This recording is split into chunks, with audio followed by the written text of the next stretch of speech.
Mga kaibigan, kung naghahanap kayo ng masarap na pinya, dito matatagpuan yan sa Kalawan, Laguna. So dito, nung pagkatapos namin pumunta sa Candelaria, Quezon ay nagpunta kami dito sa Kalawan para bumili kami ng mga pinya.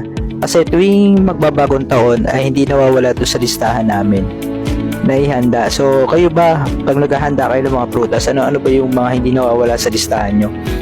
Dito sa Kalawan, Laguna, kung mapapansin nyo, ay baksakan talaga ng pinya at matatamis talaga yung mga pinya dito mga kaibigan. Ang presyo niya ay nakadepende sa sizes. Siyempre kapag sobrang liit lang, tatlo 100. May 50 pesos din, 80 pesos, 60 pesos hanggang 100 din. Depende po yan sa laki ng ating mga pinya. Kaya kung napapansin niyo yung isang price ng pinya. Mga kaibigan, Happy New Year nga pala ngayong taon na to. Sana sa 2024 ay maging mas masipag pa tayo at mas marami pa tayong blessing na matanggap. Ingat din tayo sa mga fireworks,